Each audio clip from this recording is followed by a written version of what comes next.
Ladies and gentlemen, we are back with yet another video of the AZ Sports Fan. We have a special video today. We have Dose of Dion on the other side over there. Basically, he does exactly what I do for the Arizona Cardinals, but for his team, the Detroit Lions. And of course, who are we playing this Sunday? The Detroit Lions. So we got the guy who knows it all. We're going to go ahead and ask him all the hard questions we possibly can to see if we can get down to really know what we need to do to beat the Lions. Guy, man, what's going on over there, man? How you doing? Hey, what's up, man? Thank you for having me. I'm excited to be here. Excited for this weekend. We need this win, so I'm excited to do this video. Thanks for having me on. Yeah, man, absolutely. Honestly, I think would other people, like if you're thinking nationally, this probably won't be like the most hyped up game out there. But to us, Detroit Lion fans and Arizona Cardinal fans, we're excited, man. Every game is another chance to win. And honestly, I could not be any more excited. And you guys are in a must-win situation, which we'll go ahead and dive into here shortly with all the questions I have, because I do have about 5 or 6 questions that I hope we can go ahead and get down to. And I know you're really honest, man. You're a really honest guy. So let's see if we can go ahead and dive right into it, man. But first thing, before we get started, I do want to mention to you guys that we are a part of the FTFN network. A lot of people has asked me, like, what the heck is the FTFN network? Basically, it's a collaboration of a lot of different YouTubers, such as Dose of Dion and myself. Basically, are on the website. We have our own takes and our own like analytics and wow, I can't speak right now. Analysts and stuff and like that. So, you want to go ahead and mention your shout out your channel and what you do over there? Yeah, man. So I'm Dose of Dion 2.0 as it shows on the screen, and yeah, I just do Lions talk like AZ Sports Fan does here, and it's kind of just a similar thing, just for the Detroit Lions on FTFN. Yeah, man. Cool. Well, appreciate you being on here, man. So let's go ahead and get started. I want to start off with the elephant in the room, for at least on my end, kind of like a rematch of last year, the dreaded tie. Starting off our season in a tie is probably it's worse than having a loss, in my opinion. I don't know why. It's just really weird, but I feel like it's worse for you guys because you had such a dominant lead against the Arizona Cardinals. And I'm going to be honest here, the Arizona Cardinals were panicking, at least the fans were, because we were like, my goodness, we're restarting again and we're sold this bag of goods, and halftime it seemed like a disaster. But what was it for you guys on the other side, like the fans? Did you guys just think that this was in the bag, or explain to me what was going on? Yeah, unfortunately, since then we've had a lot of games like that, so it's kind of built on itself. But I would say going back to that game, yeah, it felt like a loss. I mean, I don't know how you guys felt. You guys probably felt better though, for sure, because it was a nice comeback. Right. I know for us, a lot of people just looked at it as a loss because it was just an awful fourth quarter. I mean, it was a complete meltdown, and we've had that recently, so that's kind of stirred up a lot of questions. And I know fans right now, maybe how you guys were when your fans after kind of the kind of scare early in the season there. I know for us, that's kind of how we're looking at things right now. There's definitely a lot of tension going on with Matt Patricia, stuff like that. So that game was tough. Yeah, it wasn't a great start, coming into that season to tie that kind of football game just like that. And unfortunately, so far, we kind of done that this year. Yeah, no, absolutely, man. And I'm actually glad you brought up Patricia as well, because that was going to be my next question. Like, what's it like on your guys' side? I mean, obviously you guys have like your own, talk shows over there in Detroit, because you're from Detroit, right? No, I'm actually not from Detroit, but you're not. We do. I'm not from Detroit. No. I go to tons of games. I'm not too far from the stadium. So, yeah, I mean, I talk to a lot of Lions guys. I'm very involved with a lot of Lions people, but I'm actually not from Detroit. Oh, okay. Yeah, no problem. So yeah, but I mean, as you know, I mean, the media still talks. So what's the word out there right now that, as far as Patricia, do they want him gone? Do the fans want him gone? Like, what is it, like half in the middle, or what's going on? Oh no, it's nowhere near the middle. Yeah, it's it's very lopsided. I would say I'd probably at this point give you about 95% of the people want him gone. And actually, this was kind of going on last season. I feel like near the end of the last season, because a lot of fans look at it as we've taken a step back from where we were, because it was supposed to be the next step. When you're 9-7, we brought him in. He was supposed to be the next step, where we were going to take that leap. And since he's came in, we haven't taken that leap, right? You went 6-10.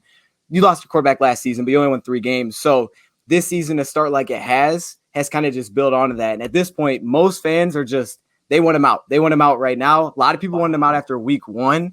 And it's been difficult. Yeah. I mean, I'm not part of that group yet. I'm still kind of on my side where I want to let him try to at least get through the season, but yeah, it's pretty rough over here. Yeah. There's a lot of people that want Matt Patricia out. So it's rough times in Detroit.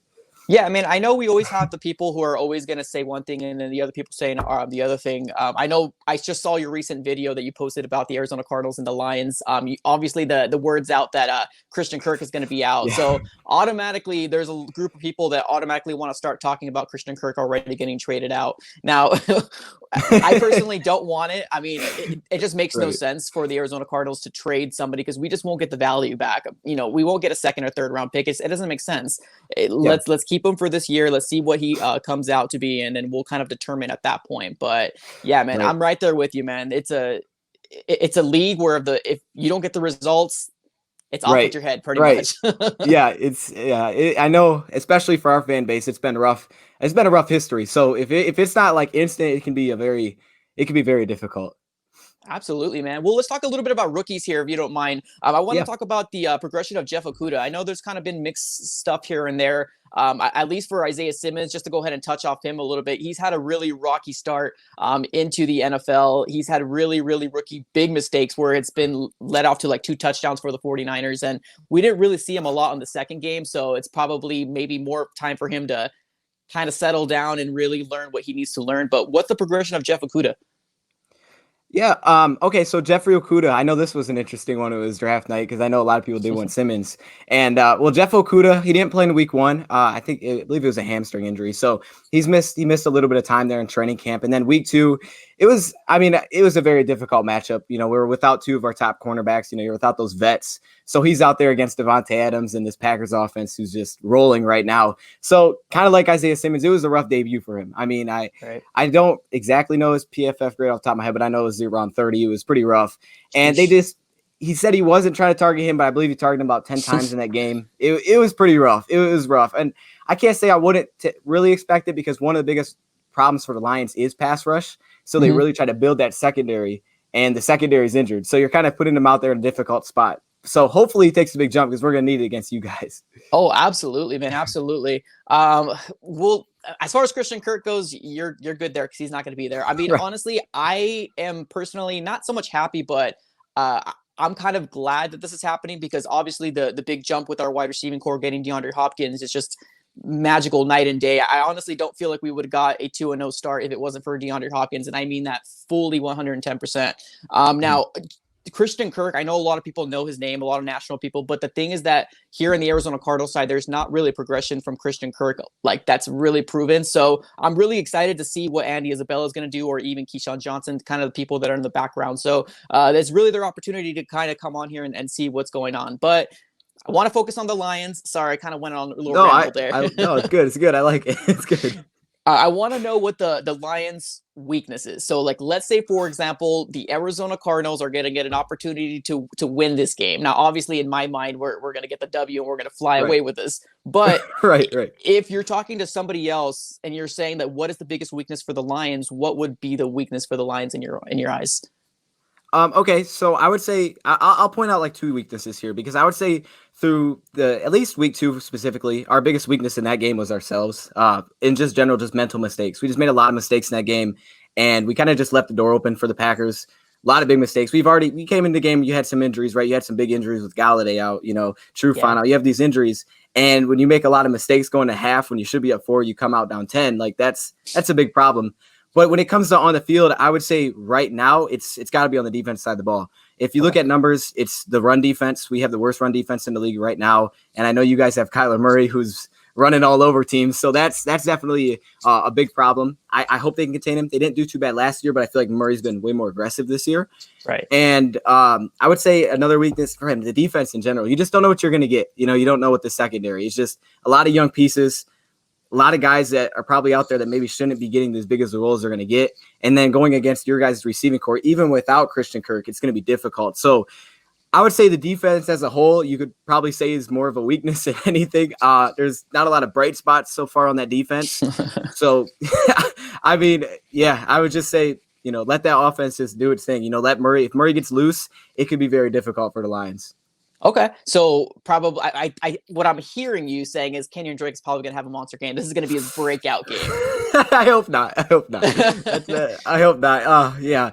I think it's all about those two. You know, I think if Kyler Okay. Murray and Kenny Drake are able to get the running game going, it's obviously going to open up the passing attack. If we could Sure. slow that down, it could help our passing defense. But you know, if you can't stop the run first, you're kind of in trouble. So I think that's really what it comes down to in this one. Yeah, man, absolutely. Okay, perfect. So my next question here is, and this is an honest question. Honest, I want your honest answer. Do you really feel like you improved as far as your team goes? I mean, position, you don't need to like name anybody, but like as far as, do you think your team improved from last year? This is tough. I came into the season believing this team has improved, and I still think they have improved. I just don't think we've gotten to see them. We got to see the whole story yet, because I feel like, you know, versus the Bears, you saw a relatively healthy team, and we saw for 3 quarters they looked much improved, and then you know, they started to attack when we went down. But you know, I mean, I'm not trying to like use injuries as just the only excuse, but I do feel like this team did improve from last year. It's just it's come off to a very slow start, and I feel like they've looked better than what the score has shown. You know, they've lost a lot of pieces that they've added, like the guys that you're bringing in. You know, you didn't get Jamie Collins for basically week 1 because he gets thrown out, right? He's a big signing. Big V hasn't played. That was maybe your biggest signing. He's your right tackle. Then you got, you know, your cornerbacks injured, and those are like your big moves. So for me, I think they have improved, and it's hard to say that when you're 0-2. But I don't know. We really haven't seen them. You're not going to probably see them at full strength, but especially with Galladay out, it's tough. The offense looks different. So I'll be optimistic. I believe this team still has improved. And hopefully we see that soon. Right. I mean, and it's kind of a tough question too, because I mean, we're only 2 games in going into the 3rd week. So, I mean, I could definitely see where, you know, I'll give you that leeway where you can definitely see the improvement. But I mean, at least on the scoreboard, or at least on like the record board, it doesn't really show it. But your team is better than 0-2. And I can definitely assure you that's the case. But it's just unfortunate that it didn't go that way. Yes, thanks. Let me take a look here. So here's a question to you. Do you really think your 0-2 Lions is going to stack up, or how do you think they're going to stack up against the 2-0 Arizona Cardinals? Do you think that you're going to come out with a win? And how can you beat the Arizona Cardinals, in your opinion? Yeah. Man, I'm a really optimistic guy. I mean, I don't know about you. I pretty much predict wins every week, and that's kind of a problem with me. Like, man, people have had your bias. I'm like, I just can't pick them to lose. So what I did this week is I came out with a different strategy. I'm like, you know what? We're 0-2. I picked both wins. Let's pick a loss, and then maybe they'll turn it around. That's hilarious. Reverse psychology. I love it. I'm picking a loss here. The Lions, I think their best shot in this one is the offense has to pick it up. And I think the offense has shown us it can put up a lot of points, and they can do it very consistently, because the Lions consistently usually haven't had both. They haven't had a running game, and they've usually had a pass game. They usually haven't had a running game. And we've seen it for glimpses early. We saw it versus the Bears. We saw it early against the Packers. And I think it's, again, just them beating themselves. So I think the Lions in this one, it's going to be probably high scoring. I don't see us keeping the Arizona Cardinals to a low score here. This will probably be their highest scoring. This could be their highest scoring game so far this season. I think for the Lions here, I could see it, because I think defensively we got a lot of questions, and you guys just have tons of weapons. And I think for the Lions, their best bet is the offense just picking up, scoring over 30, because I think we haven't really seen them play even complete 3 quarters. We've seen them play basically 2 quarters here, 1 quarter here. I think it's all about Matthew Stafford having a big game. He's had a couple mistakes. And I knowing the Cardinals passing, the back end of the Cardinals passing defense, again, only 2 games, hasn't been the best. So I think that's where the Lions must attack. You know, if Galladay's going to be back, the Lions have to win 1-on-1s. They're going to have to put up a lot of points, and they can't have turnovers. They've lost the turnover battle week 1 and week 2. So I think those are the major things, man. And the Lions, they don't have a lot of room, I think, for error, where they have to play a very good game. Like they can't make a lot of big mistakes here, because I just feel like they don't have room for that. So I think the Lions need to come in here. They got to very much so limit mistakes. I mean, the Cardinals are flying high. The Lions somehow have to kind of turn around all the, you know, mojo, I guess you would say, in the locker room. And I think that starts with the offense, and they just have to keep it rolling, and they have to keep it going. And hopefully, you know, that gives some life to the defense, and they can get a couple of key stops. So yeah, like I said, I predicted us to lose, hoping that it would mean something. I said 27-24, but my optimistic side, if we somehow won, I think we'd have to score 31 points in this game at least. Yeah, man, that's awesome. That was actually my next question. So you think 27-24 Cardinals, but you're doing reverse psychology. Yeah. You know, like my heart wants to say 31-24 Lions. But yes, my psychology side of things is like, you know what? No, we're going to pick them to lose this one. So that's hopefully funny. My heart's right. That's fair, man. Well, just I have a question here just for myself. Who's the Yeah. number one running back? Are we seeing Swift like being the more number one running back right now? Because I have him in my fantasy football league, and I'm really trying to find out when he's going to Yeah. be up there. Right. Oh man, that's a tough one. The Lions are really doing things heavy by committee, and I think when we brought in Adrian Peterson, I didn't know he was going to get do what he was going to do week one, Mhm. and I don't know if the Lions were expecting him to do that. And Carrion came out slow, and then next week the Lions went heavy with Carrion, and Swift kind of got involved in the passing game. For this week specifically, I don't really know who number one is. I'm gonna be honest. I think it's Carrion. I think it is, but I think for this week specifically, heading against the Cardinals. Knowing that maybe we're going to try to attack. I think Swift's going to be pretty nice out of the backfield. I think he'll have, pretty good amount of receptions yards there. But I think if I had to pick a number one, it would be Carrion. But they, it's kind of just week to week, I think, for them. I think it's just feed the hot hand. Yeah, I feel like that's a lot with a lot of teams. Honestly, they don't have Yeah. a real solid number one. If you're not talking about your Zeke or your Saquon or your Yep. McCaffreys and stuff like that, it's all kind of running back by committee, which doesn't really work in fantasy football. Right. But No, honestly, not at all. I get it. Like, it makes absolute sense why they do it, because Yep. you got to remain healthy. Especially, we've seen so many different big injuries out there, and it's really taking a toll on the NFL. But did you have any questions here, like for me personally on your end? Okay. So I would kind of ask the same thing. That what do you think the Cardinals' biggest weakness is in this game? Ooh, great question. I honestly think the biggest weakness is probably going to be our cornerback position, and I mean specifically Dre Kirkpatrick. Okay. It's unfortunate, but he was basically like brought off from like the streets, is what they say. You know what I mean? Yeah. So he seems like he's getting the flow of things, but it feels like it's going to take him a few weeks to actually get there. Now, obviously, we have Patrick Peterson on the other side, which we still hold dearly, and hopefully he doesn't want another trade request. But we got Budda Baker on the top as far as safeties go, and I think it's going to be Chris Banjo, because there was a injury in Jalen Thompson, the other safety. So I guess my biggest weakness would probably be the cornerback position, specifically Dre Kirkpatrick, and it kind of makes me worried a little bit because Kenny Golladay is supposed to be back, right? Yeah. Yep, he is supposed to be back.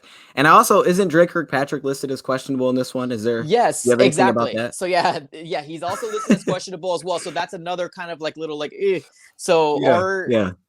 our stuff here on our end, we do have Byron Murphy, which he's shown some sparks, and he actually probably sealed the bow and like tied the bow against that San Francisco 49er game with a swat away from Jimmy G's throw, which helps out. But honestly, Kenny Golladay is a bona fide number one wide receiver. We all know it already. He just doesn't get that respect that much because you think it's because he plays for the Lions. It's I think it's a little bit. I think successful teams pop out and you see those players. You see them near the end of the year. When halfway through the season, when our quarterback goes down, you lose 8 straight. You kind of forget about us. He can still be doing his thing, but you don't. It's like you don't even know the Lions are. I mean, heck, some Lions fans just stop watching. And it's difficult when you're not winning. So I think that's part of it for sure. Yeah, man. Well, we're kind of in the same boat, man. We both have small market teams, and we're just hoping for a Super Bowl run or even playoff is all I can really ask for at this point. But man, thank you so very much for your time. I appreciate you. Yeah, man. That's all I got. Have a great rest of your day, man. Thank you. Hey, thank you.